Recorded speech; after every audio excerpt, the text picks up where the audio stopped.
Setelah menerima pesan Roland segera berangkat ke pegunungan bersalju. Roland Nightingale dan Tilly turun dari kapal menemukan pantai berbatu berserakan dengan angkai berbagai hewan yang tertanam di dalam lapisan puing-puing. Kelompok itu menekan lebih dalam ke pegunungan bersalju mengikuti penanda yang ditinggalkan oleh Lin dan akhirnya Roland menemukan celah sempit menuju Camp Nightingale menunjukkan lubang-lubang di dinding rocky jauh di dalam celah. Setelah melihat struktur serupa di tempat lain saat itu intuisinya mengatakan padanya rasanya seperti ada sesuatu yang mengawasinya dan dia tidak menjelajah lebih jauh melewati celah sempit. Pandangan mereka tiba-tiba terbuka. Para prajurit Angkatan Darat Pertama segera menyambut kelompok itu ke perkemahan mereka di mana Roland kemudian melihat Agatha dan Sorya ketika dia bertanya tentang petir dan yang lainnya. Di sisi Agatha menyebutkan bahwa mereka hampir tidak punya waktu istirahat dengan iblis perikmahan hampir berubah menjadi taman bermain mereka. Kelompok itu membawa Roland ke tempat menara batu runtuh. Setelah mencapai pusat reruntuhan perkemahan petir, Maisie dan Summer juga tiba tepat pada aktunya ketiganya mendarat dengan Summer masih sedikit tidak terbiasa dengan penerbangan berkecepatan tinggi. Roland menyarankan Summer untuk beristirahat tetapi dia menggelengkan kepalanya. Kepala bersikeras dia baik-baik saja. Dia kemudian menggunakan kekuatannya dan dalam sekejap lubang besar di tanah menghilang memperlihatkan menara batu hitam kolosal di hadapan mereka. Mengikuti ini kabut merah mulai memenuhi udara dan tanah tampak bergetar di bawah kaki mereka. Tiba-tiba bumi melengkung ke atas retak menjadi beberapa bagian mengangkat seluruh menara batu hitam. Dalam sekejap makhluk abu-abu raksasa meledak dari tanah dengan tentakel besar dan membuka M-nya yang sangat besar mencoba untuk menelan seluruh dasar menara. Setelah keheningan yang lama Tilly bertanya-tanya apakah ini adalah makhluk yang sama yang menelan laboratorium Agatha dan mengapa itu menyerang perkemahan iblis. Roland berpikir sejenak dan menyarankan mungkin monster ini tidak ada di dalam iblis. Agatha juga setuju. Setelah merenungkan pertanyaan yang sama selama beberapa hari terakhir, Agatha menyatakan bahwa tidak ada catatan tentang makhluk seperti itu di Federasi sebelumnya. Jika iblis memang dapat memerintah monster ini, Federasi tidak akan mampu bertahan begitu lama. Tilly bingung mempertanyakan siapa lagi yang bisa mengendalikan makhluk-makhluk ini jika bukan iblis. Dia mengingat belalang transparan yang mereka lihat musim dingin lalu memperhatikan bahwa perilaku iblis ini binatang-binatang itu tampak terkoordinasi dengan baik dan terencana. Gale yang sedang bermalam menawarkan kemungkinan yang menunjukkan bahwa makhluk-makhluk bibrida ini bukanlah binatang-binatang iblis biasa. Mengingat perilaku mereka selama bulan iblis, makhluk-makhluk bibrida ini tampaknya memiliki kemampuan kognitif dasar dan mungkin dengan waktu yang cukup, kecerdasan mereka dapat berkembang ke tingkat yang cukup tinggi, bahkan mungkin melampaui manusia. Roland tetap diam, tatapannya tertuju pada lubang yang dalam, semen. Taraf pikirannya diaduk dengan pikiran-pikiran sementara petir berlarian. Dia menemukan sebuah gua besar, mengambil obor portabel dari ranselnya. Dia menyalakannya dan terbang ke dalam lubang. Anggota kelompok lainnya dengan cepat mengikuti. Tetapi mengingat bahaya yang mungkin ada di depan, mereka tidak pergi terlalu jauh, hanya memeriksa arah pergerakan makhluk raksasa itu. Roland mendongak ke pegunungan Snowy yang menjulang tinggi. Menyadari bahwa mereka perlu menyelidiki puncak tertinggi di wilayah barat ini secara menyeluruh, petir dikirim untuk menyelidiki sambil memegang peta di tangannya. Dia melaporkan bahwa tidak ada apa-apa selain salju, tidak ada jejak iblis dan binatang iblis, bahkan hewan besar pun tidak terlihat. Tilly melihat peta tersebut, menunjukkan bahwa puncak gunung salju ini menyerupai kawah gunung berapi yang besar. Petir mengatakan bahwa dia bisa melihat air yang mengalir di bawah lapisan es yang tebal.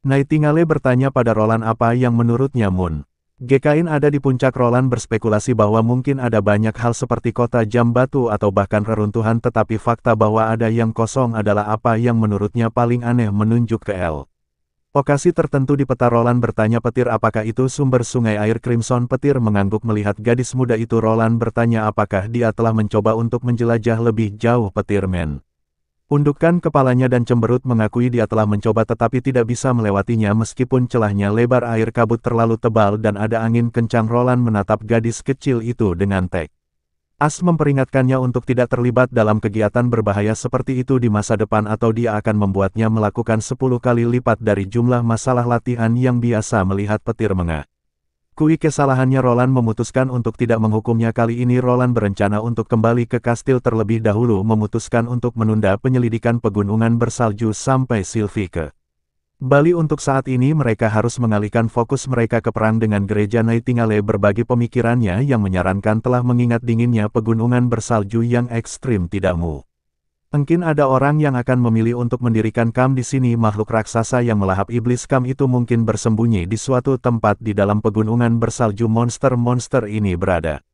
Petasi menggali membuat sarang jauh di dalam gunung tidak akan sulit. Di dalam kota Neverwinter banyak orang telah menyelesaikan pekerjaan harian mereka dan menuju pasar yang ramai. Asosiasi Astrologi masih melaksanakan tugas yang sama yang diberikan kepada mereka selama berabad-abad. AG pergi kepala astrolog menyaksikan murid-muridnya menyiapkan semua instrumen astronomi. Begitu semuanya siap, orang tua itu memerintahkan asistennya untuk memulai pengamatan. Mereka menggunakan peralatan terbaru yang disediakan oleh Roland yang beberapa kali lebih baik dari instrumen mereka sebelumnya. Kepala melihat cahaya bintang redup tersembunyi di antara bintang-bintang yang tak terhitung jumlahnya, memancarkan cahaya redup tidak seperti bintang-bintang di sekitarnya yang ini berwarna merah. Mengingat ramalan kepala astrolog segera meminta asistennya untuk mencatat posisi bintang ini. Ketika asisten bertanya nama apa yang harus mereka berikan pada bintang itu, kepala menggelengkan kepalanya, tangannya gemetar.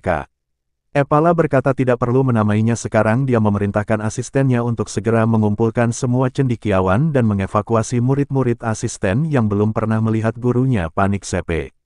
RT ini agak bingung tetapi kemudian berbalik dan berlari untuk mengumpulkan semua cendekiawan. Segera semua asosiasi astrologi cendekiawan berkumpul di sekitar kepala astrolog. Dari sikapnya yang serius, mereka tampaknya menyadari sesuatu sejak kunjungan Roland ke asosiasi astrologi. Rumor tentang bintang kiamat bukan lagi rahasia di antara para cendekiawan. Roland telah menyarankan agar kepala suku berbagi rahasia dengan semua cendekiawan, baik untuk memberi mereka tujuan khusus selama pengamatan mereka dan untuk menanamkan rasa tugas dan kehormatan. Berkumpul di sini semua orang sudah memiliki jawaban dalam pikiran, tetapi mendengarnya dikonfirmasi oleh kepala suku membuat mereka semua terkesiap kaget. Sambil mendiskusikan apa yang harus dilakukan, kepala suku berbicara menasihati semua orang.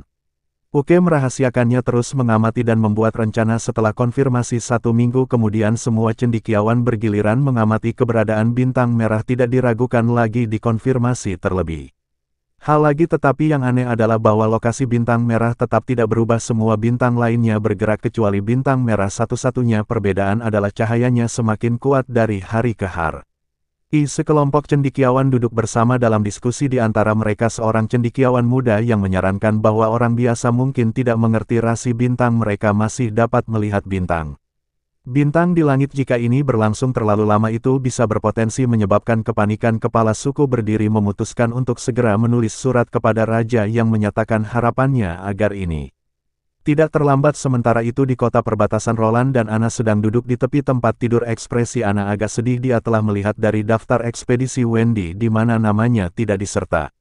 Nadanya sangat tenang tetapi memberitahu Roland bahwa dia tidak dapat menerima ini. Ini adalah pertama kalinya Roland melihat Anna dengan ekspresi seperti itu. Dia menariknya untuk duduk di sampingnya di tempat tidur. Setelah lama terdiam, dia akhirnya berbicara. Dia menyampaikan kepada Anna bahwa produksi militer di kota B tidak dapat berjalan tanpa dia. Apakah itu bagian untuk senapan mesin berat atau sekering untuk artileri? Semua ini membutuhkan keahlian Anna dan ini sangat penting untuk kemenangan mereka dalam perang. Anna tidak menanggapi tetapi memandang Roland bertanya apakah itu karena Aris depan terlalu berbahaya. Roland tersenyum mengatakan bahwa berperang melawan gereja tentu memiliki risikonya tetapi mereka pasti akan mencapai kemenangan. Dia tidak ingin Anna terlalu khawatir. Dia tidak membujuk Anna dari sudut pandang bahaya perang karena jelas bahwa dia tidak takut bahaya. Roland tahu dia harus mengajukan banding ke tingkat penalaran yang lebih tinggi seperti produksi yang penting bagi hasil perang untuk memiliki efek pada seseorang seserius Anna yang tidak tergerak. Anna menjawab bahwa dia masih bisa melanjutkan produksinya di kota lembah berkabut dan tambang di utara juga berlimpah. Dihadapkan dengan kata-kata sepenuh hati Anna, Roland mendapati dirinya bingung untuk berkata apa ketika dia memberi isyarat pada wajah Roland di tangannya dan menyatakan ketidakmampuannya untuk berpisah darinya pada saat yang genting ini. Perang melawan gereja tidak diragukan lagi merupakan tantangan terbesar yang pernah dihadapi Roland. Itu adalah pertempuran tanpa jalan tengah. Juga kota suci Hermes dihancurkan di mana tentara pertama akan menghadapi pemusnahan total. Anna tidak ingin tinggal di kota perbatasan terus-menerus khawatir dan membayangkan yang terburuk. Dia takut jika Roland Dekalah mereka mungkin akan terpisah selamanya dan dia tidak ingin menanggung penderitaan yang berkepanjangan hanya untuk menerima berita yang menghancurkan. Setelah beberapa bulan Roland menyadari bahwa dia mungkin tidak bisa membujuknya untuk tinggal. Dia meminta Anna untuk berjanji jika sesuatu yang tidak terduga terjadi di medan perang. Dia berhenti sejenak kemudian melanjutkan jika dia sayangnya tidak berhasil sebelum dia bisa selesai. Anna menyela. Dia meyakinkan Roland bahwa dia akan segera meninggalkan wilayah utara. Roland terkejut bahwa Anna sudah tahu apa yang akan dia katakan. Anna meyakinkannya bahwa dia tidak akan segera membalas dendam terhadap gereja meskipun dia sangat percaya bahwa tragedi seperti itu tidak akan pernah terjadi. Jika itu terjadi, dia akan kembali ke wilayah barat D. Anne mengumpulkan semua orang yang bersedia meneruskan keinginan Roland dan pindah ke lorong yang tertidur. Di sana mereka akan terus berjuang melawan gereja. Anna berjanji untuk memenuhi visi Roland untuk mengalahkan gereja dan menciptakan dunia baru yang Roland bayangkan, dan setelah itu dia akan bersatu kembali dengannya. Roland tidak menanggapi. Tidak ada kata-kata yang diperlukan. Semua yang perlu dikatakan telah diungkapkan melalui emosi mereka dan berbagi pengertian. Mereka berdua berpelukan dan jatuh ke tempat tidur menyegel janji dan komitmen mereka dengan ciuman penuh gairah keesokan harinya. Roland memberikan pidato terakhirnya sebelum keberangkatan. Berita itu telah membuat penduduk berbondong-bondong ke alun-alun, memenuhinya sampai penuh. Kota perbatasan sebelumnya sekarang menjadi masa lalu digantikan oleh kota yang ramai tanpa musim dingin. Kehidupan orang-orang telah mengalami transformasi yang luar biasa dan reputasi Roland telah mencapai ketinggian yang belum pernah terjadi sebelumnya. Saat dia melangkah ke atas panggung, sorak-sorai bergema dari kerumunan. Semua orang berteriak, "Panjang umur Raja, panjang umur Yang Mulia Roland." Saat sorak-sorai berangsur-angsur mereda, Roland berbicara dengan suara yang dalam. Dia menyatakan bahwa kerajaan mereka akan menghadapi perang melawan penjajah dengan musuh yang menjadi kota suci Hermes yang telah menelan dua kerajaan besar musim dingin abadi, dan Wolfart sebagai salah satu dari dua kerajaan terakhir yang ada. Gereja telah mengarahkan pandangannya pada mereka. Roland berbicara panjang lebar. Dia mengingatkan mereka tentang masa-masa sebelum dia datang ke kota perbatasan ketika orang-orang hampir tidak dapat memenuhi kebutuhan, dan kelaparan dan dingin yang parah akan datang tepat waktu. Dengan setiap bulan iblis mereka yang tidak dapat bertahan hidup akan menutup mata mereka selamanya, dan dia mempertanyakan apakah gereja benar-benar telah membantu seseorang. Gereja menghasilkan ratusan ribu emas setiap tahun dengan hukuman batu Tuhan, namun masih menuntut para pengikutnya untuk uang. Membanting tangannya di atas meja, Roland mengangkat suaranya menegaskan bahwa gereja harus diberantas. Gereja hanya tertarik untuk menghisap darah orang hingga kering. Mereka menciptakan wabah, menciptakan pil yang membuat orang menjadi gila, menghancurkan kerajaan dan rumah, dan menculik puluhan ribu gadis muda, dan penindasan terus-menerus merek terhadap rakyat. Dan yang Roland gunakan fakta untuk membuktikan bahwa bahkan tanpa gereja, kota Neverwinter dan kota-kota lain masih bisa berkembang dengan indah. Dia bersumpah untuk tidak pernah era atau kalah dari pengisap darah ini. Dia dengan penuh semangat menyatakan bahwa kota itu diciptakan oleh tangan rakyatnya, bukan diberikan oleh gereja. Roland menyatakan dengan lantang bahwa angkatan darat pertama akan menghancurkan musuh menjadi debu dan memusnahkan mereka secara menyeluruh sehingga mereka tidak bisa lagi menyakiti rakyatnya. Pidato ini beresonansi dengan orang banyak yang akan empati dan kemauan mereka untuk membela tanah air tercinta mereka. Roland memberi isyarat dengan tangannya untuk menenangkan orang banyak dan terus berbicara. Dia menyatakan bahwa dia tidak membutuhkan semua orang untuk mengangkat senjata dan berperang karena ini adalah tanggung jawab angkatan darat pertama. Dia juga tidak mengharuskan orang untuk membayar pajak perang tambahan. Dia berharap orangnya akan terus berkontribusi pada pembangunan dan produksi kota Neverwinter seperti yang telah mereka lakukan, karena ini akan menjadi cara terbaik untuk mendukung orang yang mereka cintai yang berjuang di garis depan. Para prajurit angkatan darat pertama perlahan berbaris masuk. Roland meletakkan tangan kanannya di dadanya dan menyatakan dengan lantang, "Kita akan menang. Lama hiduplah kerajaan Kastil GRE." Orang-orang mengulang sorak-sorai teriakan mereka berlanjut lama setelah Roland pergi. Sore itu pasukan terakhir menaiki kapal uap dengan Roland sebagai kapal induk armada membunyikan peluitnya dan berangkat. Tujuan mereka adalah kota lembah. Sementara itu di kota lembah yang berkabut, Duke Kelvin telah tiba dan dengan bersemangat menyambut putrinya, tetapi Edith memotongnya dengan tajam. Pertanyakan mengapa ayahnya baru sekarang tiba. Dia telah menulis surat sebulan yang lalu mendesak kerja sama penuh ayahnya dengan perakitan angkatan darat pertama dan persiapan untuk perang Selvinman. Jelaskan bahwa dia telah mengeluarkan perintah dan bahkan mengirim pelayan dan ksatria yang paling terpercaya untuk mengawasi. Percaya bahwa ini merupakan kerja sama penuh bagaimana, namun Edith tidak As menyatakan bahwa Kelvin seharusnya mengawasi dirinya sendiri untuk benar-benar menunjukkan ketulusannya terutama mengingat pentingnya perang ini. Kelvin menjawab bahwa wilayah itu pada akhirnya milik Kak Earl Salam. Dia tidak bisa melampaui batasnya. Kecewa Edith menatap ayahnya dan mengatakan kepadanya bahwa zaman bangsawan akan segera berakhir. Dia tidak perlu khawatir tentang wilayah bawahannya. Edith menggelengkan kepalanya karena dia kecewa dengan keraguan-raguan ayahnya. Duke Kelvin merasa agak malu dan berkomentar bahwa dia pikir putrinya yang sudah berbulan-bulan tidak dia temui setidaknya Aka. Anne memeluknya. Sebaliknya dia telah mengkritiknya sejak kedatangannya. Cemberut Edith membalas bertanya siapa yang telah mengoceh dan mengoceh di kamarnya, menyebut putrinya anak serigala yang tidak tahu terima kasih dibesarkan dengan sia-sia. Edith menindaklanjuti dengan mengatakan orang ini bahkan ingin menghancurkan sesuatu dalam kemarahannya tetapi akhirnya tidak dapat melakukannya mungkin karena arang itu cukup berharga. Terkejut Duke bertanya-tanya siapa yang bisa membocorkan informasi itu. Sebelum dia bisa merumuskan tanggapan Edith sudah berjalan memeluknya dan berkata senang bertemu dengan lagi ayah. Tiba-tiba semua kekesalan yang tersisa di hati Kelvin segera menghilang. Dia membelai rambut pirang panjang putrinya diliputi emosi campur aduk. Di penghujung hari Edith masih putrinya kedua duduk dan Kelvin bertanya apakah yang tersisa hanyalah menunggu Yang Mulia Roland tiba. Edith menggelengkan kepalanya menjelaskan bahwa masih banyak persiapan yang harus dilakukan termasuk semua perlengkapan yang diperlukan untuk perang ke Coldwind Ridge. Edith memegang surat dia baru saja menerima menyebutkan bahwa mereka perlu menyiapkan sejumlah besar besi dan tembaga batangan kal. Finn merasakan sedikit rasa sakit pada sumber daya yang dibutuhkan, menyarankan kepada putrinya bahwa mungkin Roland mungkin tidak dapat menembus Hermes bahkan tidak dapat memprediksi hasil perang tetap. Menghentikan gereja memasuki kerajaan tidak akan sulit hanya jika Roland memiliki lebih banyak waktu. Semuanya akan jauh lebih mudah. Kelvin agak bingung mendengarkan Edith menjelaskan kekuatan Neveru. Pabrik-pabrik ini terus memproduksi senjata yang kuat dan setiap warga sipil dapat belajar menggunakan senjata api. Setelah pelatihan yang sangat singkat, Kalin menatap putrinya dengan bingung.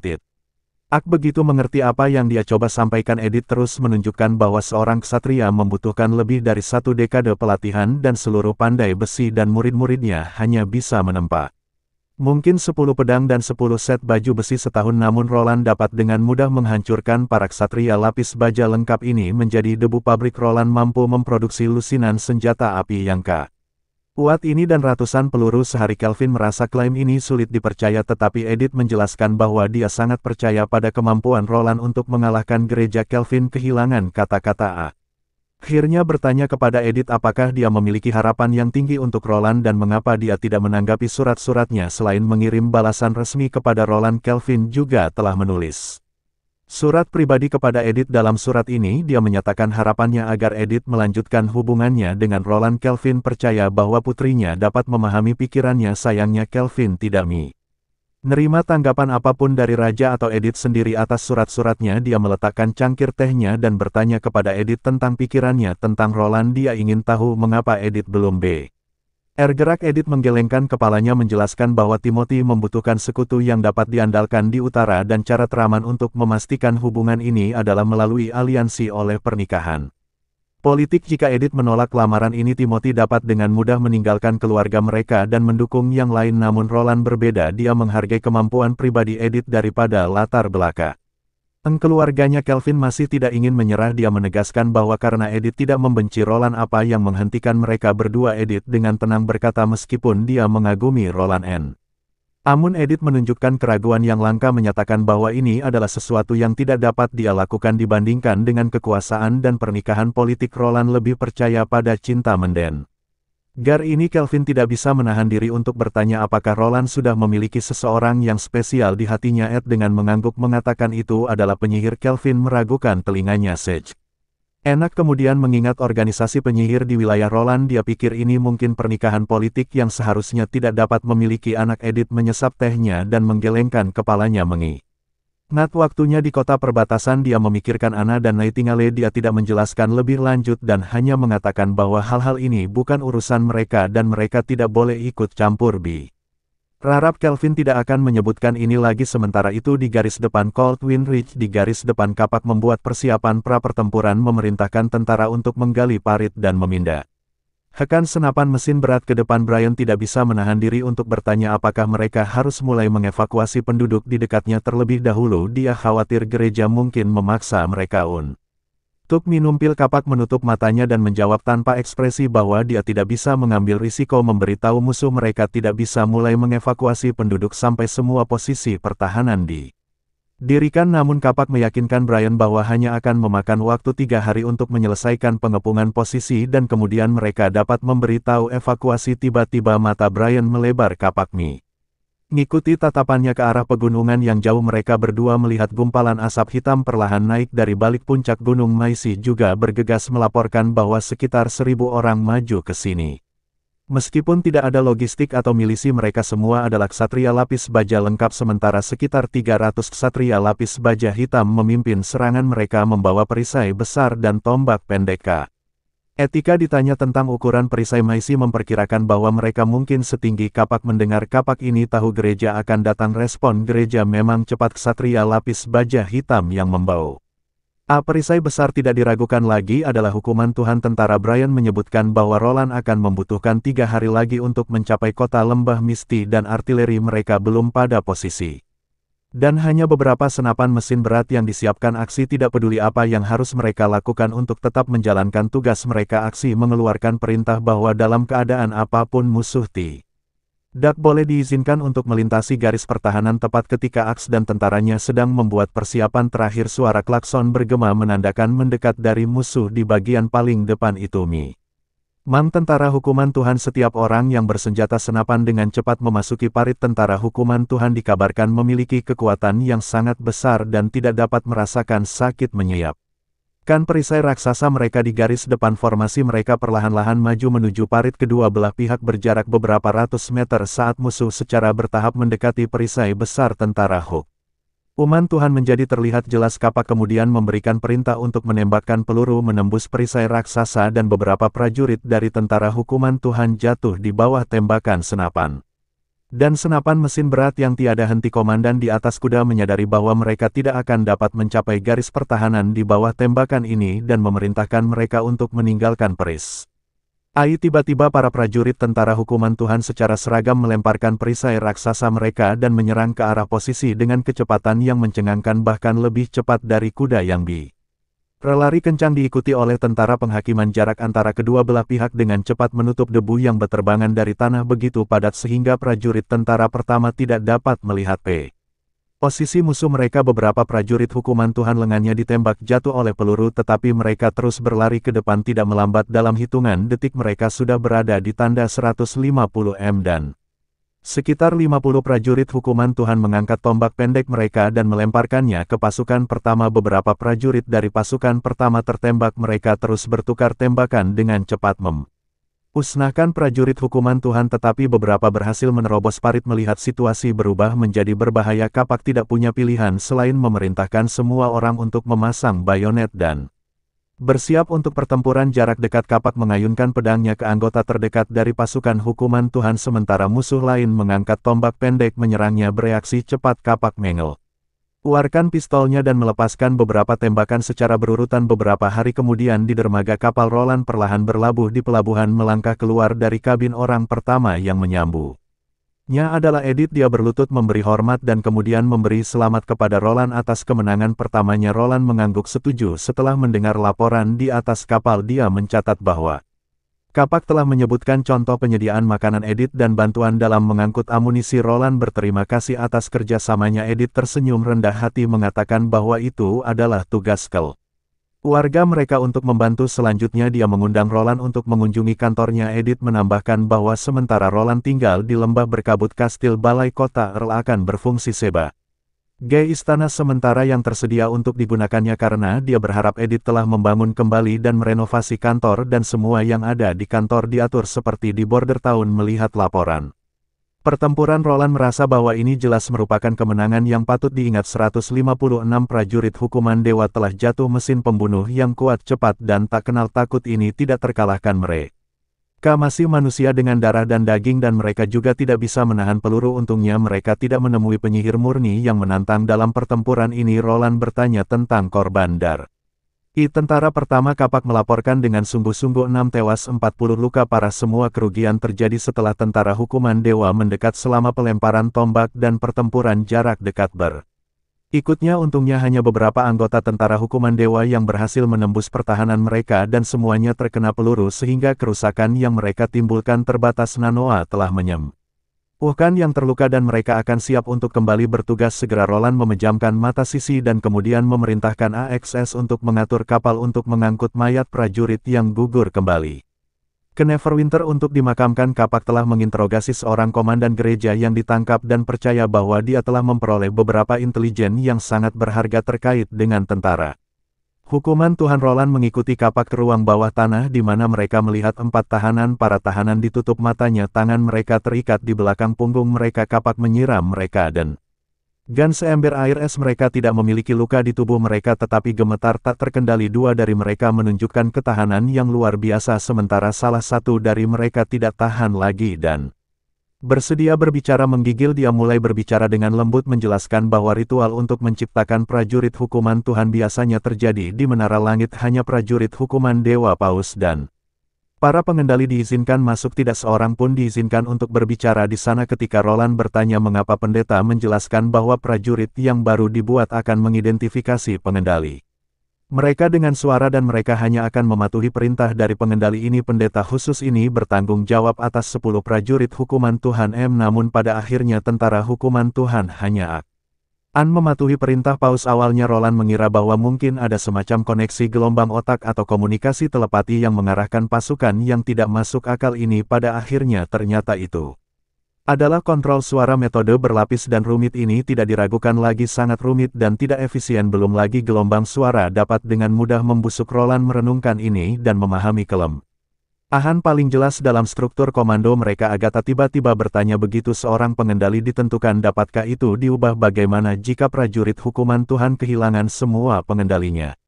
Pendeta itu menggelengkan kepalanya menunjukkan dia tidak tahu. Nightingale dengan dingin menambahkan, memberitahu pendeta itu jika dia tidak ingin menghabiskan sebulan lagi di sini jangan berbohong.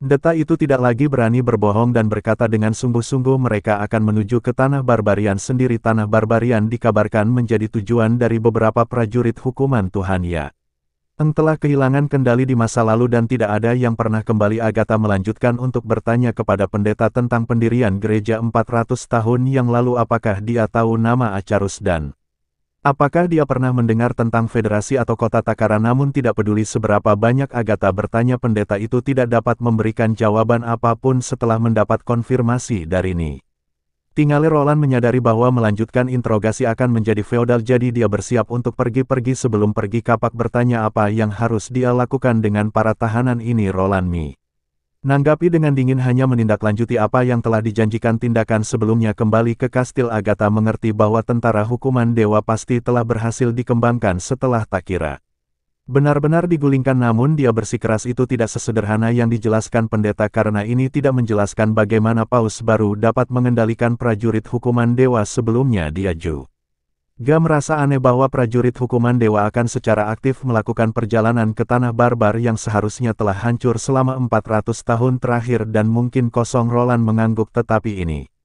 tidak relevan untuk saat ini. Yang penting adalah jika prajurit hukuman dewa dikendalikan oleh suara, mungkin kemampuan Echo mungkin berguna. Agatha bagaimanapun menggelengkan kepalanya, berpikir ini terlalu berbahaya. Jika Echo mendekati pengendali Nightingale perlu menyembunyikannya di tengah. Ini akan membuat Roland sangat rentan. Setiap orang murni yang dikirim oleh gereja dapat membunuhnya dengan udah tanpa ragu-ragu. Agatha dengan belak-belakan menyatakan bahwa Roland lemah dan tak berdaya, tetapi dia juga sangat diperlukan. Keselamatannya selalu menjadi prioritas bagi serikat penyihir. Roland tidak bisa menahan senyum pahit, tidak yakin apakah Agatha memuji atau meremehkannya. Dia menyebutkan dia akan memakai batu hukuman Tuhan. Agatha menggelengkan kepalanya lagi menyatakan batu hukuman Tuhan tidak menjamin keselamatan sepenuhnya dan bahkan Nightingale tidak dapat memastikan keamanan mutlaknya. Setelah mendengar ini, Nightingale mengungkapkan dirinya dengan jelas tidak senang dengan kata-kata Agatha. Dia memprotes dengan menegaskan bahwa selama dia masih hidup Roland tidak akan disakiti. Agatha tidak membantah lebih jauh, hanya mengangguk dan berharap itu akan terjadi setelah beberapa saat.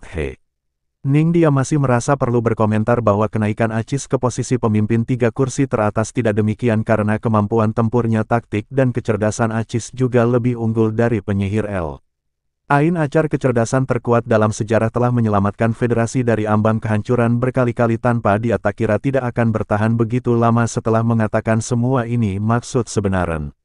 Ya Agatha adalah bahwa hukuman Dewa Tentara yang sangat diharapkan Acis sebagai penyelamat para penyihir seharusnya tidak berakhir seperti ini. Roland berkeringat dingin bertanya-tanya apakah Agatha nyarankan bahwa tentara hukuman Tuhan saat ini mungkin tidak sama dengan 400 tahun yang lalu. Agatha sendiri tidak tahu setelah semua itu hanya spekulasi. Dia mengakui bahwa apa yang sebenarnya terjadi pada Federasi Penyihir setelah Takira jatuh mungkin adalah sesuatu yang hanya diketahui oleh gereja. Bahkan setelah dia pergi Roland tetap tenggelam dalam pikirannya tidak dapat keluar darinya. Dia bertanya-tanya apakah tentara hukuman Tuhan benar-benar diciptakan hanya untuk menghasilkan mesin pembunuh yang mahal dan rumit. Sementara Roland tenggelam dalam pikirannya segel sihir komunikasi Nightingale tiba-tiba aktif. Petir melaporkan bahwa musuh yang ditempatkan di perbatasan sedang mundur. Maisi menambahkan bahwa musuh semua berlari ke arah kota suci. Nightingale tidak bisa menahan tawa mencatat bahwa tampaknya musuh mereka ketakutan ini tidak diragukan lagi. Kabar baik langkah selanjutnya adalah mempercepat penggalian parit dan mengevakuasi penduduk di sekitar. Tugas Roland didelegasikan ke AC.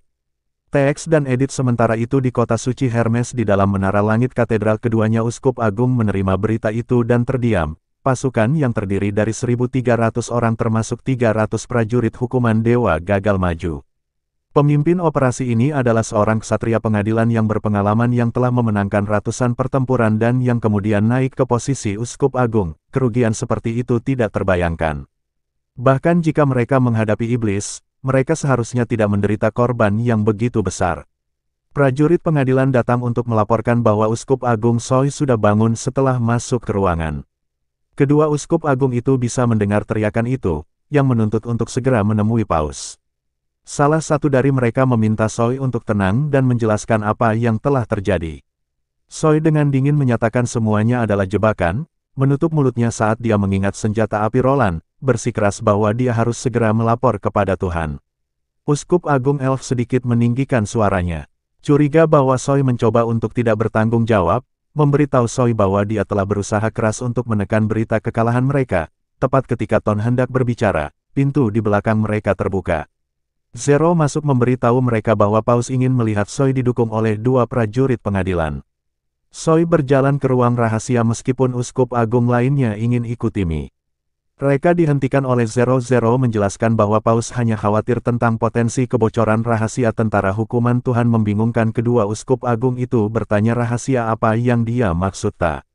Enpa menjelaskan lebih lanjut. Zero hanya tersenyum berbalik dan pergi duduk di kursi roda. Soi ditanya oleh Zero bagaimana dia bermaksud menjelaskan kegagalan ini. Soi mengakui bahwa kekalahan itu karena kelalaiannya sendiri. Setelah beberapa saat ragu-ragu dia menyatakan keinginannya untuk menjadi prajurit hukuman Tuhan. Terkejut Zero bertanya mengapa dia akan melepaskan posisi uskup untuk menjadi Bon. Eka Soi dengan penuh semangat berpendapat bahwa setiap prajurit hukuman Tuhan adalah prajurit yang pemberani dan teguh. Soi telah mengecewakan mereka yang tewas di medan perang yang menyebabkan kerugian yang tak terukur bagi gereja. Dia percaya bahwa cara terbaik untuk menebus kesalahan adalah dengan bergabung dengan barisan mereka dan menebus kesalahannya. Zero terkekeh dan memberitahu Soi bahwa Paus kemungkinan tidak akan menerima permintaannya. Soi bersikeras dia bisa membujuk main. Zero menggelengkan kepalanya menunjukkan ketidakpraktisan Paus menyia-nyiakan penyihir untuk mengubah seorang yang kehilangan lengan menjadi prajurit hukuman Tuhan. Mendengar ini Soli menatap di Zero dan ketidakpercayaan matanya melebar saat dia mempertanyakan bagaimana Zero tahu rahasia upacara transformasi si pasukan hukuman Tuhan. Dia bertanya apakah Paus telah memberitahunya tentang rahasia ini. Perlahan berbalik Zero tersenyum dan mengungkapkan bahwa dia tidak perlu utama untuk memberitahunya hal-hal ini karena dia sendiri adalah Paus. Soi mendengarkan dengan tidak percaya dan dalam sekejap cahaya ungu menembusnya setelah menyerap ingatan Soi. Zero merasa seolah-olah dia dikelilingi oleh raungan empuran yang memekakkan telinga. Dia hanya bisa mendengar jeritan dan tangisan kesakitan di depannya. Formasi perisai prajurit hukuman Tuhan sedang dihancurkan dengan pasukan penghakiman perlahan maju di belakang mereka. Sebelum mereka bisa melihat musuh mereka, pasukan gereja menderita banyak korban. Perisai raksasa yang dibawa oleh pasukan hukuman Tuhan diuji, bahkan senjata api yang digunakan oleh Moti tidak bisa menembus entah bagaimana senjata Roland menembus perisai seperti mentega. Soy tidak punya pilihan selain memerintahkan pengisian penuh pasukan hukuman dewa sangat cepat bahkan lebih cepat dari kuda, tetapi mereka jatuh seperti gandum di depan. Sisi yang lebih menakutkan adalah tidak satupun dari mereka bahkan bisa lihat dari mana serangan itu datang. Tiba-tiba jadi terpukul darah galir dari bahunya dan di mana lengannya seharusnya berada tidak ada yang tersisa. Ingatan terputus. Tiba-tiba pada titik ini Zero membuka matanya dan akhirnya mengerti apa yang terjadi. Dia juga memahami mengapa Roland mampu bangkit dari seorang penguasa kota perbatasan untuk menjadi raja baru Kastil Abu-Abu. Dia menyadari mengapa Roland berhasil mengalahkan ksatria, duke, dan tentara mengamuk dari Geran kedua dalam banyak pertempuran dan bahkan merebut ibu kota kerajaan semua dalam satu hari. Saat senja Tilly dan Ashes bergabung dengan di kamarnya, mereka datang untuk mempelajari lebih lanjut tentang telepon darah. Juga telah mendengar apa yang terjadi kembali di pulau yang tertidur setelah mengetahui bahwa Annie telah diserahkan kepada para bangsawan oleh Skyflame di bawah perintah hadiah. Dalam keadaan marah, namun Ashes yang berdiri di belakang Tilly memberitahunya bahwa telah dihukum sesuai dan Skyflame yang telah melawan kembali ke lorong yang tertidur dibunuh oleh Ash di tempat. Tinju yang terkepal erat secara bertahap mengendur dan dia tiba-tiba merasa agak tersesat tanpa ada yang menemukan balas dendamnya. Apa yang harus dia lakukan selanjutnya? Interupsi cepat, hanya ini. Semua orang mencatat di sini bahwa Annie yang kita lihat video terakhir bukanlah Annie yang sebenarnya. Itu adalah ilusi yang diciptakan oleh Shadow menggunakan kemampuannya. Ini semua adalah pengatur. Setelah Tilly mendapat surat rahasia dari Roland, mereka ingin melihat apakah Henny benar-benar menyembunyikan sesuatu. Tidak ada yang tahu keberadaan Annie. Sekarang kembali ke cerita. Tilly melangkah maju memegang tangan dan menyatakan harapannya bahwa dapat membantu SL Lumbering. Saya akan kembali ke jalur anggota yang tersisa dari Bloodhound juga ditipu oleh HTI seperti tanpa banyak ragu. Mengangguk setuju untuk membantu Tilly. Tilly tampak agak terkejut bahwa setuju begitu cepat. Untuk apa yang perlu lakukan sebenarnya cukup sederhana. Dia hanya perlu berbicara dengan anggota Ain dari Asosiasi Bloodhound tentang dia dan cerita apapun. Tilly akan membuat kejahatan publik kepada semua orang. Ketika gereja selesai dibasmi, Tilly akan mengirim orang ke kerajaan Wolfart. Uke mencari para penyihir yang dipenjara oleh para bangsawan. Jika mereka masih hidup, Roland akan bertanggung jawab untuk menyelamatkan mereka. Jika dia mengangguk, dia akan melakukan segala daya untuk nebus dosa ini. Mengingat Annie dengan air mata mengalir sekali lagi. Tiba-tiba Tilly membungkuk, mengulurkan tangan dan menyeka air matanya dengan menahan emosinya, mengatakan dia baik-baik saja. Hanya sedikit lelah. Putri kelima diam-diam menatapnya untuk waktu yang lama sebelum meninggalkan ruangan dengan abu. Roland duduk di mejanya membaca laporan dari garis depan jam kerja yang panjang baru-baru ini. Membuatnya merasa pusing dan penglihatannya kabur oleh cahaya lilin. Tidak ada pancuran atau listrik di sini. Semuanya sangat merepotkan. Roland meletakkan laporan itu bermaksud untuk menggosok matanya. Ketika sepasang tangan lembut tak terlihat mengulurkan tangan ke dahinya dan mulai memijat pelipisnya dengan lembut, seorang penjaga pribadi mengetuk pintu untuk melaporkan bahwa seorang wanita ingin melihat Roland. Meskipun dia telah dihentikan oleh para penjaga, wanita itu telah berlutut di tanah dan menolak untuk pergi. Penjaga itu menyebutkan bahwa dia telah melihat wanita itu 2 kali pada siang hari dan dia mengaku sebagai Nyonya Wimbledon. Roland hampir tersedak tehnya setelah mendengar ini. Dia tahu bahwa mantan pangeran keempat tidak pernah ke wilayah utara, jadi bagaimana mungkin dia punya kekasih di sini? Merasakan emosi burung bulbul, dia batuk 2 kali dan kemudian memerintahkan penjaga untuk membawa wanita itu masuk. Wanita itu sangat muda tetapi gaun panjangnya kotor. Dia membungkuk dan memperkenalkan dirinya sebagai Livia. Roland bertanya padanya mengapa dia mengaku sebagai Nyonya Wimbledon. Dia menjawab bahwa dia benar-benar jatuh cinta dengan saudara laki-laki Roland. Orang yang dia maksud adalah saudara laki-laki tertua Roland mendiang. Pangeran pertama Geralt. Mata Livia berkaca-kaca saat dia berlutut di tanah. Livia mengatakan bahwa Geralt sebelumnya memendam ambisi untuk tahta, tetapi Geralt sudah mati. Memohon Roland untuk membantunya. Roland mendengarkan dalam diam, merenungkan bagaimana menanggapi permohonan bantuan Livia. Roland mendengarkan dengan penuh perhatian kepada wanita di depannya, menanyakan bantuan seperti apa yang dia butuhkan darinya. Setelah mendengar cerita Livia, dia tidak bisa menahan perasaan empati yang mendalam. Geralt sebagai komandan tentara perbatas akan mengunjungi wilayah utara setiap tahun untuk membantu gereja dalam memerangi bulan-bulan iblis. Selama salah satu perjalanan ini dia bertemu Livia, seorang gadis tavern, dan keduanya secara tak Erduga jatuh cinta tentu saja mengingat status sosial Livia. Mereka tidak mengadakan pernikahan resmi tetapi mereka menghabiskan beberapa saat-saat bahagia bersama setelah kematian Geralt. Dia dipaksakan kembali ke perannya sebagai gadis tavern. Pemilik tavern sangat tidak puas dengan kepergiannya yang tiba-tiba sebelumnya dan dia baru-baru ini bahkan mencoba memaksanya menjadi selirnya. Bin Livia berlutut di tanah dengan sungguh-sungguh memohon Roland untuk membantunya meninggalkan kedai. Roland memikirkan Geralt. Dia dan Geralt tidak memiliki hubungan untuk dibicarakan. Geralt telah menggertaknya sejak mereka masih anak-anak dan dapat saling memanggil musuh setelah tumbuh dewasa. Namun Roland ingat bahwa Geralt tampaknya tidak pernah terlibat dalam skandal atau memiliki kekasih sebelumnya. Nightingale juga diam-diam memberitahu Roland bahwa semua yang dikatakan wanita itu benar. Dia memutuskan untuk mengulurkan tangan membantu Livia, seorang wanita yang dapat menanggung kesulitan dan menunggu dengan sabar kesempatan untuk menyelamatkan dirinya. Memang terpuji. Dia mengundang Livia untuk pindah ke wilayah barat, berjanji untuk memberinya makanan, tempat tinggal dan pekerjaan. Namun wanita itu ragu dan kemudian dengan suara yang lebih lembut menyatakan keinginannya untuk tidak meninggalkan wilayah utara. Nightingale bergumam di telinga Roland yang menunjukkan bahwa Livia mungkin khawatir. Roland memiliki motif tersembunyi. Bagi orang biasa penampilan Livia setidaknya dapat dibandingkan dengan setengah dari kecantikan Edith, yang mungkin menjelaskan mengapa pemilik kedai mencoba memaksanya. Roland berdiri dan memberitahu Livia bahwa dia akan memberitahu Kelvin untuk mengatur seseorang untuk membawanya ke kota terdekat. Livia berlutut sekali lagi mengungkapkan rasa terima kasihnya atas kebaikan Roland. Sebelum dia pergi, dia dengan lembut menyebutkan bahwa dia harus pulang hari ini dan tidak bisa tinggal di kastil. Roland samping menyadari bahwa Livia masih memiliki kesalahpahaman tetapi dia tidak mengatakan apa-apa lagi, hanya menginstruksikan pengawal pribadinya untuk mengawalnya kembali. Saat Lia mencapai pintu, Roland tiba-tiba bertanya apakah dia dan Geralt punya anak.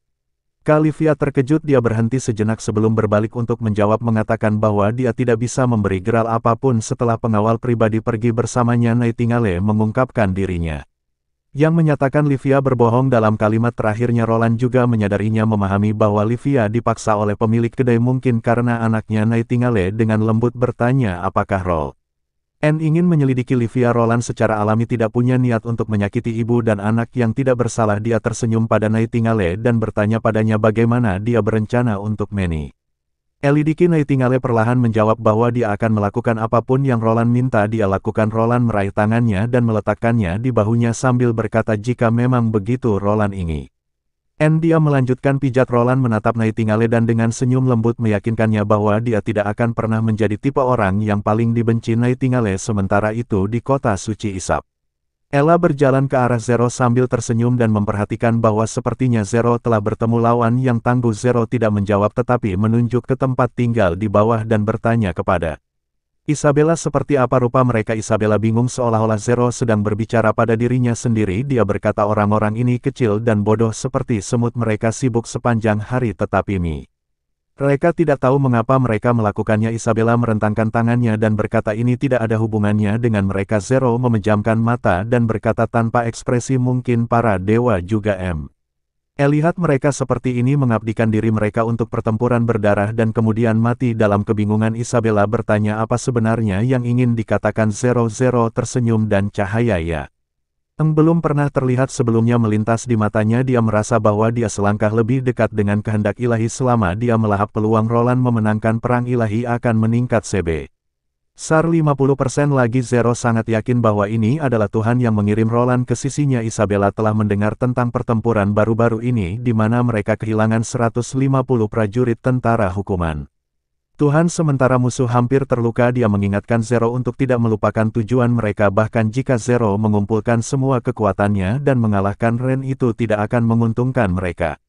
Mereka hanya akan berakhir menyakiti kedua belah pihak. Belum lagi bulan iblis hanya tinggal setengah tahun lagi. Zero bertanya kepada Isabella tanpa ekspresi apa yang Isabella ingin dia lakukan. Isabella berkata tanpa ragu mengalahkan iblis adalah misi mereka yang sebenarnya. Dia ingin Zero berbicara dengan Roland secara langsung, mengatakan kepadanya kebenaran dan sejarah perang ilahi. Zero tersenyum pada Isabella dan bertanya bagaimana jika Roland tidak mempercayainya. Dia tidak menunggu jawaban dan terus mengatakan Roland hanyalah makhluk fana. Mereka rapuh, tidak berdaya dan memiliki umur yang pendek.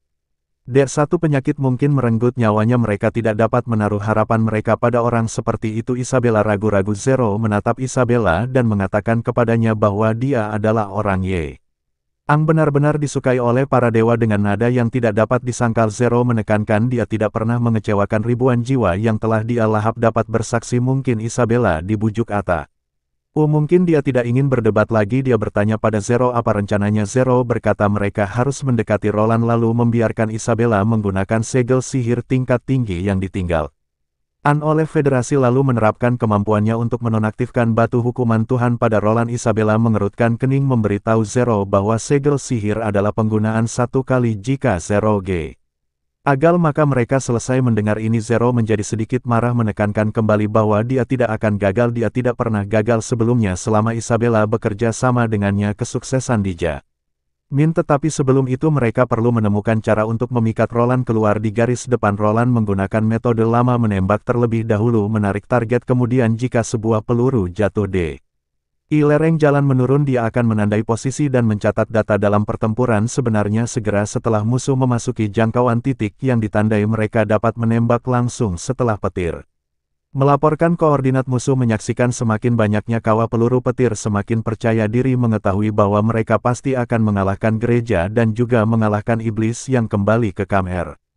Roland bersandar di kursinya. Dia menyadari tidak banyak yang tersisa untuk dia lakukan, atau lebih tepatnya apa yang perlu dilakukan sudah dilakukan. Yang tersisa hanyalah menyerahkannya pada takdir. Tiba Maisi bergegas datang dengan surat tersegel. Gereja akhirnya bereaksi memobilisasi semua kekuatannya. Pertempuran terakhir akan segera dimulai, tetapi jauh di lubuk hati Roland memiliki kekhawatiran yang tersisa, dan itu adalah yang murni. Bagaimana mereka akan muncul dan kemampuan apa yang akan mereka gunakan untuk ikut campur dalam pertempuran terakhir, semuanya tidak diketahui. Untuk menghindari korban dari serangan mendadak, para penyihir yang ditempatkan di garis depan telah tidur dengan pakaian mereka. Semua berkumpul di aula besar. Sylvia dan Nightingale bergantian berjaga dalam dua kelompok.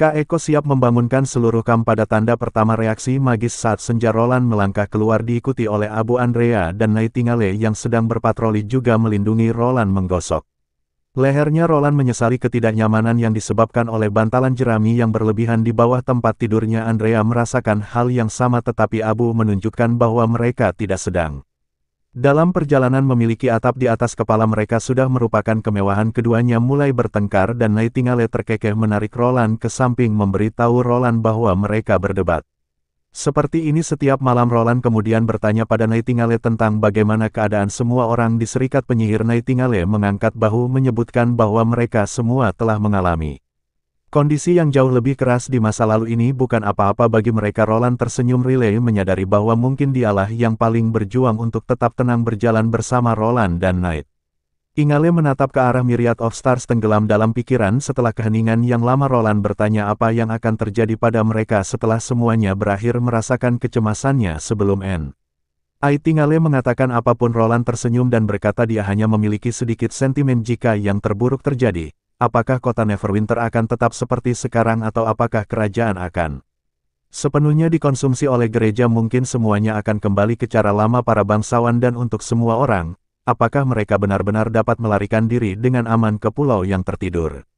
Suara lembut Nightingale dan cengkeraman meyakinkan di tangannya memberikan ukuran kenyamanan yang mengingatkan Roland bahwa apapun yang akan terjadi di masa depan, mereka bersama-sama. Terlebih lagi, ini hanyalah awal dari cerita mereka. Keesokan harinya Roland tiba di pos komando hanya untuk menerima surat pribadi yang disampaikan oleh utusan dari Paus. Mengumpulkan semua orang bersama-sama, dia membaca surat itu dengan keras. Surat itu menguraikan asal-usul gereja dan keberadaan setan. Nightingale berspekulasi bahwa gereja mungkin mencari gencatan senjata dengan informasi ini, tetapi Roland segera menolak kemungkinan ini. Jika itu adalah niat mereka, mereka tidak akan memobilisasi seluruh pasukan mereka. Dia tidak bisa tidak penasaran tentang apa yang penguasa Hermes coba sampaikan pada saat yang kritis, atau mungkinkah ini adalah skema oleh yang murni? Tidak lama setelah musuh memobilisasi semua pasukan mereka, petir melaporkan bahwa musuh telah memasuki zona 9. Seorang prajurit dengan gugup bolak-balik buklet mencari informasi tentang zona 9. Orang-orang artileri mendesaknya untuk bergegas karena peluru sudah dimuat. Prajurit menemukan informasi untuk zona 9 sudut 26 elevasi 15 artileri Ngulangi serempak sudut 26 elevasi 15 penyalaan siap tembak semua artileri ditembakkan secara bersamaan dan hentakan yang luar biasa membuat tanah di bawah kaki mereka bergetar peluru secara akurat. Mengenai musuh membunuh banyak prajurit hukuman Tuhan kemudian dia mengalihkan perhatiannya ke daerah target berikutnya kali ini musuh bergerak melalui zona 12 pasukan artileri mengulangi tindakan merek A sebelumnya hanya menyesuaikan sudut di bawah pemboman pasukan gereja dilemparkan ke dalam PR ini tentara penghakiman di belakang menderita kerugian besar sementara prajurit hukuman dewa memulai serangan mereka seorang penulis berpakaian seperti pendeta dan memegang bendera dengan cepat menavigasi melalui jalur pegunungan yang kacau memancarkan cahaya kuning yang mencolok ini adalah penyihir murni. Tiba-tiba segerombolan lebah beracun muncul di medan perang terbang menuju dua gadis kecil bis memutar bersama membentuk bentuk manusia yang kabur untuk mengintimidasi gadis-gadis seperti kilat. Narik turun kacamata dan di samping Maisi menghunus pistolnya yang membidik segerombolan serangga di garis depan tentara Angkatan Darat Pertama sekarang dapat melihat prajurit hukuman Tuhan dari jarak 300 m. Para prajurit mulai menembak secara bersamaan serangan musuh sangat cepat dan bahkan 4 bunker senapan mesin tidak dapat sepenuhnya menekan kemajuan tentara hukuman Tuhan para prajurit ini.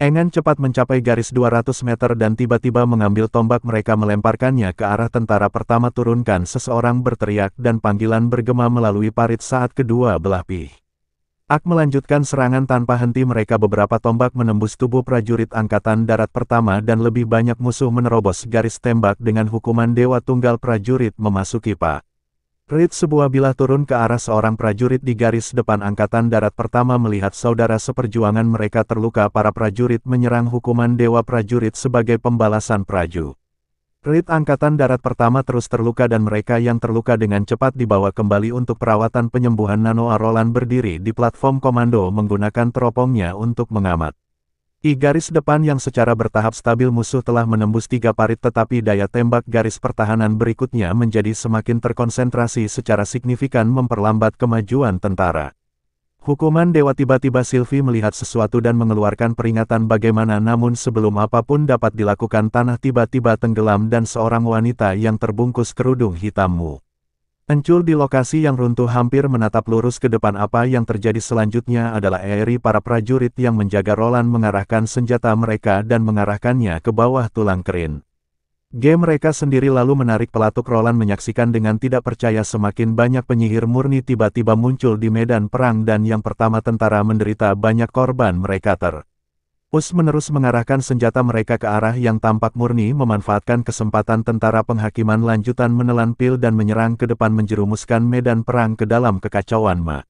Kita putar balik waktu 10 menit sebelumnya seorang penyihir pirang melaporkan bahwa Magi tidak bisa bertahan lebih lama lagi. Zero mengatupkan giginya mendesak mereka untuk menunggu sedikit lebih lama. Zero memperhatikan langit, wajahnya muram. Dia tidak menyangka situasi akan mencapai jalan buntu. Pertahanan musuh terlalu kuat. Dia telah mempersiapkan diri secara menyeluruh untuk hari ini termasuk menemukan posisi Roland. Dia telah mengoleskan bubuk khusus di permukaan kertas dalam surat yang mengeluarkan aroma yang tidak dapat dideteksi oleh orang biasa. Setiap kali kertas disentuh, aromanya akan terkumpul dan meresap ke dalam kulit sehingga sulit dihilangkan. Bahkan dengan mencuci dengan kemampuan vanila mereka dapat menemukan Roland di antara kerumunan, tetapi Zero telah meremehkan kekuatan senjata Roland. Dia tidak pernah membayangkan bahwa senjata Roland dapat melancarkan serangan ke gereja dari jarak 10 mi. Setelah memutuskan untuk menyerang posisi, Zero menyadari bahwa situasi tentara hukuman Tuhan tidak jauh lebih baik. Yang murni telah menderita berat kerugian dan tentara penghakiman telah menelan pil terjebak dalam kebuntuan tidak dapat mendekati garis pertahanan. Magi melaporkan bahwa energi magisnya menipis dan momentum tentara hukuman Tuhan melemah, namun situasi saat ini masih jauh dari harapan awal. Zero butiran keringat muncul di dahi Magi dan suaranya sedikit bergetar. Dengan jelas menunjukkan bahwa penggunaan sihir yang berlebihan telah membebani dirinya. Pada saat yang sama retakan muncul di ruang di sekitar mereka atas perintah Zero. Magi melanjutkan rencananya. Buah kubus dengan cepat naik ke langit. Tiba-tiba 5 yang murni muncul di medan perang. Wanita di Black Veil melihat kembali dalam-dalam ke arah Zero sebelum melompat keluar. Sudah dapat diduga bahwa ini akan menjadi pelayanan terakhirnya kepada gereja kembali ke masa sekarang setelah prajurit itu membunuh wanita di Black Veil. Isabella menggunakan segel magis tingkat tinggi batu ajaib hitam tembus Cahaya segera memancarkan kilau redup membuat batu hukuman Tuhan di dekatnya tidak berguna. Hampir bersamaan Zero berubah menjadi gumpalan cahaya ungu yang bergegas menuju Roland dari hanya 500 m jauh. Saat dia terbang keluar dari lubang, dia melihat ke bawah seluruh medan perang dari atas, melihat ratusan prajurit Roland runtuh di parit di platform tinggi yang semakin dekat. Dia melihat Roland olah-olah dia melihat senyum dewa padanya. Dia meningkatkan kecepatannya. Semua orang menyaksikan adegan ini. Semua penyihir di dekatnya bergegas menuju Roland dengan kecepatan penuh. Nightingale yang paling dekat mencoba menarik Roland di belakangnya, tetapi sudah terlambat. Tanpa perlindungan batu hukuman Tuhan, cahaya ungu menembus tubuh Roland. Melihat Roland jatuh ke tanah, atmosfer di medan perang tiba-tiba jatuh ke dalam keadaan aneh dan hening. Para penyihir tidak bisa mempercayai mata mereka saat mereka melihat Roland jatuh, dan prajurit Angkatan Darat Pertama secara naluriah menghentikan serangan. Mereka tatapan mereka dengan suara bulat berbalik ke arah tempat Roland terbaring, tetapi Roland sendiri tidak bisa melihat semua ini. Dia berkedip menemukan dirinya di tempat yang aneh. Dia melihat sekeliling, menemukan dirinya kembali di sekolahnya, kembali ke bumi. Dia menyentuh kepalanya bingung, bertanya-tanya apakah semuanya hanya mimpi, tapi lalu mengapa dia masih berpakaian seperti ini. Dia genali tempat ini. Dia telah menghabiskan hampir 7 tahun hidupnya di sini, belajar dan hidup akrab dengan setiap helai rumput dan pohon, dan sekarang dia menemukan dirinya di atap gedung pengajaran T4 yang sering dia kunjungi di waktu luangnya. Tempat yang lembut. Suara perempuan halus tiba-tiba berbicara dari sampingnya, menanyakan Roland sebenarnya siapa dia. Roland berbalik untuk melihat ke belakangnya dan melihat seorang wanita berambut putih perlahan mendekatinya. Dia mengenalinya. Dia adalah seorang yang murni dari gereja Zero. Memperkenalkan dirinya, menyatakan bahwa dia adalah seorang Yan G. Murni serta Paus ke-15 gereja. Dia tersenyum sambil mengatakan orang di depannya pasti bukan Roland Wimbledon. Roland tidak menjawab Zero, tetapi malah bertanya apakah tempat ini diciptakan olehnya. Menggelengkan kepalanya, menjelaskan bahwa itu diciptakan oleh Roland sendiri. Dia terus mendekatinya, nadanya dipenuhi dengan rasa ingin tahu, memberitahu Roland ini adalah tempat yang tinggalkan kesan terdalam dalam ingatan Roland sendiri dan biasanya muncul di tempat-tempat yang berhubungan dengan kehidupan sehari-harinya. Tetapi di mana tepatnya tempat ini? Pangeran keempat Grechas tidak mungkin tinggal di tempat seperti ini. Roland dengan hati-hati bergerak menuju tepi atap, menjaga jarak dari Zero. Dia mencoba mencari tahu bagaimana dia bisa melarikan diri dari ilusi ini.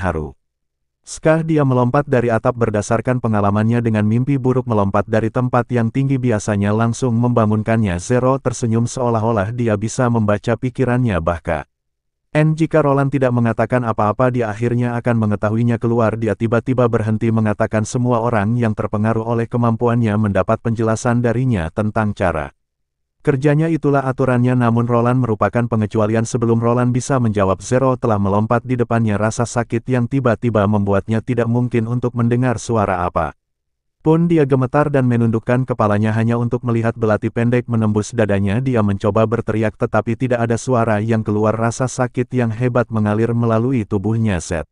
Ero menatapnya dengan dingin, mengatakan dia membenci hal-hal yang tidak dia mengerti. Di saat penderitaan dan kebingungan ini, Roland menyadari bahwa ini bukan ilusi atau mimpi biasa. Rasa sakit itu lalu nyata. Kesadaran Roland dengan cepat kabur. Di saat berikutnya dia mendapati dirinya masih berdiri di dekat pagar, sama sekali tidak terluka. Yang murni Zero juga berdiri beberapa meter jauhnya, seolah dia tidak pernah pergi. Roland terengah-engah memegangi dadanya yang terangkat dengan keras, merasakan sakit yang tak kunjung hilang. Di area tempat dia tertusuk, dia melihat ke bawah untuk menemukan genangan besar darah menyebar dalam pola semprotan di kakinya. Semua yang baru saja terjadi adalah nyata. Dia fokus pada belati di tangan Zero, benar-benar heran. Dia telah dengan tangan kosong beberapa saat sebelumnya, tapi sekarang belatinya telah berubah menjadi pedang panjang yang tajam. Dalam sekejap Zero menyerangnya lagi, bergerak sangat cepat sehingga hampir mustahil untuk dilacak dengan mata telanjang. Roland berbalik untuk lari, tetapi setelah satu langkah dia merasakan mati rasa di perutnya. Dia melihat ke bawah, ke tubuhnya, berteriak kesakitan saat rasa sakit yang terus-menerus berlanjut. Menyadari bahwa ini bukanlah mimpi buruk yang akan berakhir dengan lompatan dari gedung atau momen. Rasa sakit yang tajam itu lebih seperti arena gladiator yang terus-menerus. Bagaimana dia bisa melarikan diri dari sini? Bagaimana penyihir di depannya bisa menyulap senjata dari udara tipis menggigit giginya? Roland memusatkan pikirannya dan kilatan cahaya biru menyapu serangan. Tiba-tiba Zero dibloki Dan perisai besar muncul di antara mereka menghentikan pedangnya. Roland terlempar ke belakang oleh dampak yang sangat besar, tetapi sekarang dia mengerti apa yang terjadi. Di tengah-tengah jatuh dia beralih ke senapan mesin ringan Uzi. Tepat saat dia mulai menembak, Zero telah menghilang dari tempat asalnya. Suaranya datang dari samping telinganya, kemudian dia dibutakan oleh kilatan cahaya putih dan kedua tangannya bersama dengan senapan mesin ringan jatuh ke tanah. Rasa sakit kehilangan tangannya membuat Roland berteriak keras. Zero di sisi lain menatap Roland dengan penuh semangat. Dia terkejut dengan kemampuan beradaptasi Roland dan mengambil senapan mesin ringan itu dengan rasa ingin tahu memeriksa senjata ini. Meskipun senjata yang diciptakan Roland sangat menakutkan, itu tidak menimbulkan ancaman bagi Zero. Dia sudah melihat melalui Roland di medan perang bahwa Roland tidak dapat beradaptasi dengan combat. Zero dengan gembira memberitahu Roland bahwa selama bertahun-tahun dia telah mengonsumsi prajurit yang tak terhitung jumlahnya, termasuk yang luar biasa yang tidak mungkin bisa dimenangkan. Roland dipenuhi keringat dingin dan rasa sakitnya belum mereda. Dia bangkit sekali lagi. Kali ini tiba-tiba sebuah kotak hijau muncul di antara mereka berdua. Ledakan besar terdengar seketika menghancurkan jendela kelas dan bahkan meledakkan lubang di lantai. Setelah dia dan Zero membangkitkan, Zero menatap Roland dengan tidak percaya. Roland berdiri dari posisi yang lebih tinggi dan menatap Zero. Dia terengah-engah menahan rasa sakit saat dia memberitahu Zero bahwa bukan karena kemampuan beradaptasinya yang kuat, tetapi lebih pada pengaturan panggungnya terlalu canggung. Sambil membeli waktu dia dengan cepat memikirkan strategi balasan, dia bertanya apakah Zero menggunakan metode ini untuk mengonsumsi lawan-lawannya, memaksa mereka putus asa, membuat mereka tunduk dan kemudian dengan patuh menawarkan pengetahuan dan keterampilan mereka padanya. Zero melihat pada Roland dengan jijik. Keadaan menyuruhnya untuk tidak membuang waktu dan untuk menyerah dengan cepat. Roland menatapnya dengan dingin lalu dia berteriak keras. Robot lapis baja mengaktifkan. Robot besar muncul dari tanah bor. Kesasa robot menciptakan lubang besar di atap dan tepat ketika Roland mengira dia telah berhasil, dia tidak dapat menemukan Zero. Tiba-tiba Zero muncul di belakangnya menyatakan bahwa sampah logam seperti itu tidak berguna. Roland merasakan seluruh dunia tiba-tiba terbalik. Dia mencari tubuhnya sendiri dengan lemah, jatuh berlutut kemudian diselimuti kegelapan. Zero tertawa keras memanggilnya. Benar-benar lemah. Roland bangkit untuk keempat kalinya, merasakan tenggelam yang berat di hatinya. Zero masih mendesaknya untuk menyerah. Roland menatapnya dengan bingung mengapa dia tidak menekan keuntungannya dan malah terus memintanya untuk menyerah. Zero tampaknya melihat melalui pikiran Roland, mengatakan kepadanya bahwa stamina dan kekuatan mentalnya dapat mendukung ratusan kematian. Mendengar ini Roland bertanya-tanya apakah ini hanya gertakan atau apakah dia jujur, namun menilai dari penampilannya yang santai Roland memiliki perasaan samar bahwa dia tidak berbohong dan dia tidak punya banyak energi yang tersisa untuk disisihkan. Pengalaman yang diperoleh dari 5 kematian membuat Roland sangat sadar bahwa kesenjangan terbesar di antara mereka terletak pada individu mereka. Kekuatan menghadapi penyihir yang mungkin memiliki kemampuan luar biasa, yang mana pada jarak dekat senjata adalah senjata yang tidak berguna dengan kekuatan yang sangat besar dapat dengan mudah melukai dirinya sendiri juga. Engkar ranjau terarah jaringan listrik pagar laser. Solusi melintas di benaknya hanya untuk ditolak satu persatu. Tidak satupun dari ini mungkin dapat memenjarakan Zero selamanya. Setelah kematian dia dapat bangkit kembali di tempat semula atau di sudut atap manapun. Terlebih lagi energinya jelas berada di rock bottom, terus-menerus menciptakan barang-barang yang dapat dihabiskan sama dengan menyiyani iakan beberapa peluang yang tersisa dari Racer Direction. Jika dia gagal, mungkin kematian berikutnya akan menjadi yang sebenarnya. Roland menarik napas dalam-dalam dan bertanya kepada Zero berapa banyak pertempuran seperti ini yang telah dia alami selama berabad-abad. Zero menjawab bahwa itu telah terjadi ribuan kali, tetapi hanya sedikit yang meninggalkan kesan mendalam padanya. Semua orang itu lebih kuat dari Roland, tetapi mereka semua kalah dari Zero. Pada akhirnya Roland perlahan berdiri, mungkin hanya untuk memuaskan rasa ingin tahunya sendiri, dan bertanya apakah Zero pernah kalah dalam pertempuran. Dia juga bertanya apakah ada yang pernah mencoba mengubah lingkungan dengan menciptakan lava atau kondisi laut dalam. Zero mengejek gagasan itu dengan menyatakan bahwa jika dia tidak pernah gagal, jika dia melakukannya, dia tidak akan berdiri di sini sekarang. Selain hanya mengubah tempat mereka berdiri akan menghabiskan cukup banyak energi mental untuk membunuh seseorang secara instan. Mengubah seluruh dunia adalah sesuatu yang hanya bisa dilakukan oleh dewa. Roland menggelengkan kepalanya. Zero perlahan mendekati Roland sekali lagi, mendesaknya untuk menyerah. Roland tersenyum meletakkan tangani A di bahu Zero dan kemudian mendorong dengan lembut sambil berkata dia ingin mencoba sekali lagi. Zero menghunus senjatanya dan ekspresinya berubah saat dia mencoba untuk bergegas menuju Roland namun ia dengan cepat menyadari bahwa tidak peduli seberapa keras dia mencoba dia tidak bisa maju sedikit pun bahkan berlari dengan kecepatan penuh dia tidak bergerak sedikit pun. Zero melihat ke bawah dan lihat bahwa lantai atap di bawah kakinya telah menjadi sehalus cermin. Roland berbicara tanpa dukungan gesekan bahkan monster seperti Zero tidak dapat maju lebih jauh saat itu. Roland telah meluncur sampai ke pagar dan berhenti. Roland bertanya kepada Zero apakah dia tahu tentang hukum inersia secara alami. Zero tidak terbiasa dengan konsep tersebut jadi Roland perlahan menjelaskan bahwa ketika sebuah benda tidak ditindaklanjuti oleh gaya eksternal, benda itu akan tetap diam atau bergerak dalam garis lurus dengan kecepatan konstan. Dia kemudian mengatakan kepadanya bahwa fenomena yang dia alamiin dapat disebut sebagai hukum pertama Newton. Saat Roland berbicara tanah di bawah mereka mengalami transformasi dramatis membentuk menara aneh dengan tabung baja berongga yang tak terhitung jumlahnya.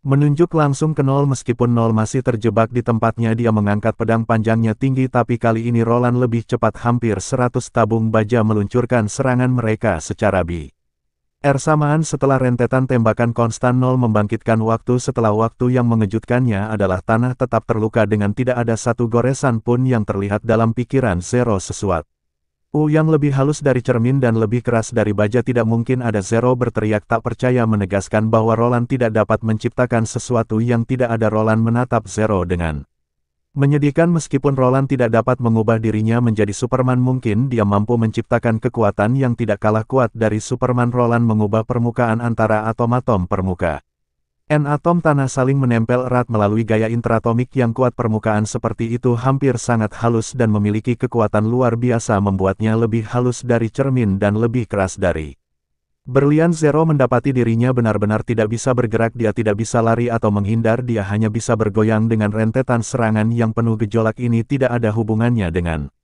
kemauan. Itu adalah perbedaan pengetahuan yang sangat besar. Zero mencoba semua yang dia bisa tetapi rentetan relentless tidak memberinya kesempatan untuk mengatur napas. Tetapi Anda tahu apa yang saya sukai daripada hal-hal materialistis pengetahuan dan penyihir Nightingale tidak pernah merasakan menyalahkan diri sendiri dan penyesalan seperti itu dalam hidupnya. Dia percaya bahwa selama dia tinggal di sisi Roland tidak ada yang bisa menyakitinya. Tetapi sekarang Roland terbaring di tempat tidur tanpa luka luar tetapi telah koma selama beberapa hari. Nightingale tidak percaya pada Tuhan tapi dia berdoa agar Roland bangun. Dia bersedia menyerahkan apapun agar itu terjadi. Petir mendorong pintu hingga terbuka dan melihat Nightingale duduk di samping tempat tidur Roland. Petir memberi bahwa yang murni dari gereja telah terbangun. Setelah mendengar ini niat membunuh memenuhi mata Nightingale saat dia mengikuti di belakang petir. Agatha juga dipanggil di atas abu dan petir telah ngawasi yang murni dengan saksama. Ketika dia terbangun dia memberitahu semua orang bahwa sel penjara terbuat dari batu hukuman Tuhan tidak akan melakukan apapun padanya. Isabella duduk tak bergerak.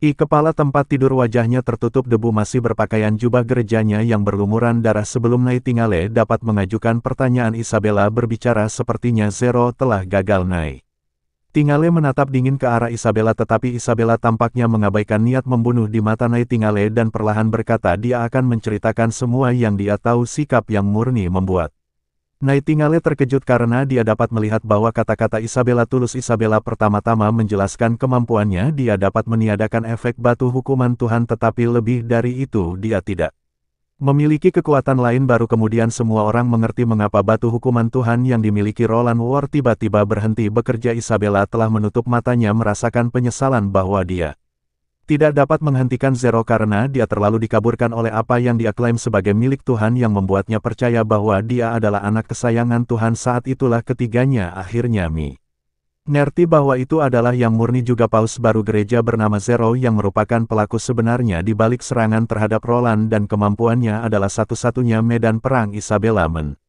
elaskan satu-satunya medan perang adalah kontes semangat dan kemauan di mana yang kalah akan kehilangan segalanya termasuk kehidupan mereka. Sejak Zero bangkit, Zero telah bertempur dalam 1000 pertempuran di medan perang jiwa. Tanpa satu kekalahan pun melahap jiwa manusia dan penyihir. Dengan melakukan itu dia bisa mendapatkan ingatan, pengetahuan, dan juga rentang hidup mereka yang panjang yang Kontribusi pada 200 tahun kehidupan Zero yang panjang, namun Isabella tidak menyangka bahwa Zero akan dikalahkan oleh seorang raja manusia biasa. Mendengar ini, Nightingale bertanya apakah Zero telah dikalahkan. Mengapa Roland masih koma? Isabella tidak tahu jawabannya, tetapi dia yakin bahwa Zero pasti telah gagal karena dia belum pernah melihat ini terjadi pada Zero sebelumnya. Mungkin Roland tidak tahan dengan ingatan yang luas, dan itulah yang menyebabkan komanya. Nightingale menjadi lebih cemas saat dia mendengarkan jika Roland telah menyerap semua ingatan ini. Apa yang akan terjadi pada Roland ingatan mana yang akan lebih dominan? Ingatan orang murni yang telah melayani gereja selama 200 tahun atau 20 tahun hidup sebagai seorang pangeran? Apakah Roland akan bangun sebagai orang yang sama dan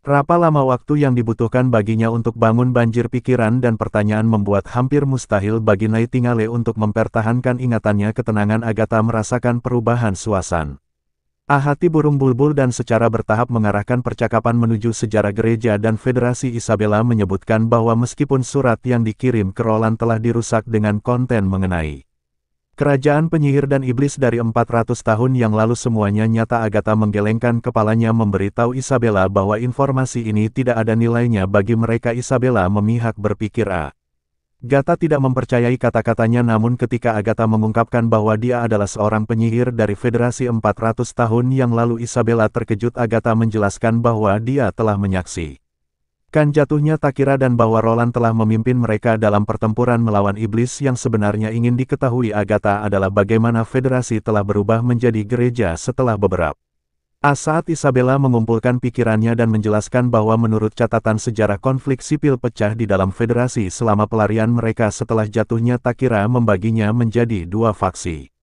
Satu faksi Fa memasuki labirin dan reruntuhan di pegunungan, sementara yang lain mewarisi kehendak Achis dan menetap di Hermes kemudian mendirikan gereja. Agatha mengerutkan kening, menganggapnya tidak masuk akal bahwa mereka akan terlibat dalam perang saudara selama pelarian mereka secara efektif. Tindakan bunuh diri Isabella perlahan menceritakan kejadian-kejadian seperti yang dijelaskan dalam teks sejarah. Banyak seperti Agatha yang mengira perang saudara itu bodoh karena perang saudara federasi menderita kerugian besar, kehilangan dua penyihir transenden yang juga merupakan kursi teratas pada saat itu, menyebabkan para penyihir benar-benar terpisah dari kelompok migrasi mortal. Faksi yang kemudian menjadi gereja mulai memburu penyihir non-tempur yang tidak berada di pihak mereka. Hanya dengan melakukan itu, gereja dapat mengubur masa lalunya sepenuhnya. Karena perang saudara ini, para mortal membebaskan diri dari kendali federasi, mendirikan 4 kerajaan besar yang menyebabkan jumlah taraf hukuman Tuhan sangat berkurang. Nightingale meremehkan tindakan tersebut untuk mengubur masa lalu mereka, memburu para penyihir dan menciptakan mesin pembunuh hukuman dewa yang tidak berpikiran. Bella tidak memiliki kasih sayang terhadap gereja. Dia mengejar sepanjang hidupnya untuk satu tujuan, yaitu mengalahkan iblis. Dia tidak peduli siapa yang menguasai benua atau siapa yang menjadi penguasa.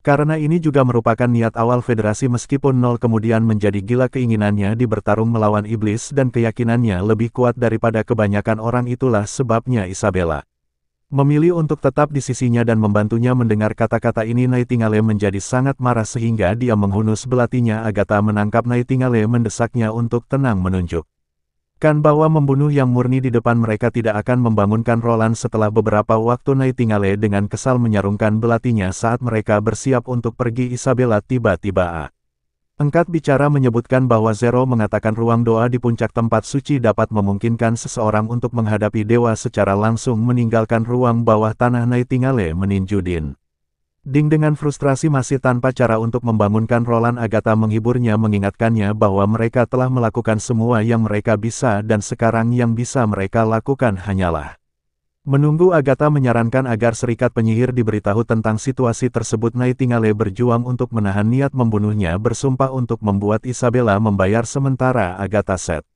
dan mengatakan kepadanya bahwa selama dia tidak membunuh Isabella, itu baik-baik saja karena Isabella masih banyak gunanya. Kembali ke kamar tidur Roland, Nightingale menemukan Anna di sampingnya. Di sampingnya dia diam-diam mundur ke sudut, terbentang ke dalam kabut, lalu melangkah ke kamar tidur Roland. Mendekati sisi tempat tidur, dia melihat Anna memegang tangan kanan Roland dengan lembut, berbicara kepadanya. Mereka telah berjanji satu sama lain bahwa jika Roland meninggal, Anna akan memimpin mereka yang bersedia mengikuti Roland untuk melanjutkan perjuangan mereka melawan gereja sampai akhir. Di Ulau yang tertidur Ana dengan lembut menyentuh wajah Roland, matanya berkaca-kaca mengatakan itu, tetapi Roland masih hidup, hampir tertidur lelap menyeka air matanya. Ana bersumpah untuk menunggunya.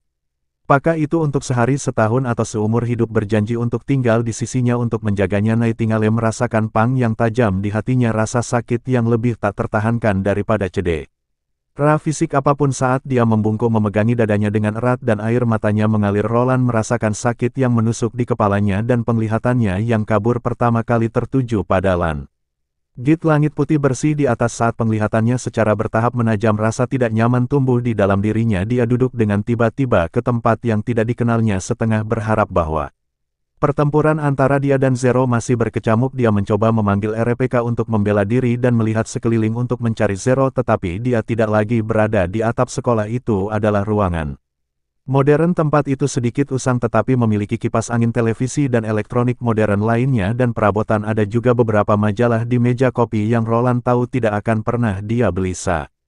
Itu berita yang diputar di televisi menarik perhatian Roland. Berita itu melaporkan sebuah gedung sekolah dan sekitarnya hancur total. Malam sebelumnya mulutnya terbuka lebar, dia hampir tidak percaya mata dan telinganya bergegas untuk membuka pintu. Apa yang dia lihat di luar adalah hamparan kota modern. Tiba-tiba seseorang membentaknya untuk minggir. Seorang wanita paruh baya menatapnya dengan tidak sabar, tatapannya mengejek pakaiannya, dan saat itulah dia menyadari dia hanya mengenakan tank top dan pakaian dalam. Roland bergegas kembali ke ruangan dan menutup pintu dengan keras. Dia memanggil Deng An keras agar Zero muncul. Meskipun dia berteriak, ruangan itu tetap sunyi senyap. Bingung, dia duduk di bangku untuk menyatukan apa yang telah terjadi dan mencari tahu bagaimana dia bisa melarikan diri dari tempat ini. Roland menyeret beberapa kursi bersama-sama, menumpuknya dari yang terbesar hingga yang terkecil di menara improvisasi. Dia bersiap untuk melompat turun dari atas, berharap ini mungkin membangunkannya dari mimpi aneh ini, atau setidaknya jika itu tidak membangunkannya,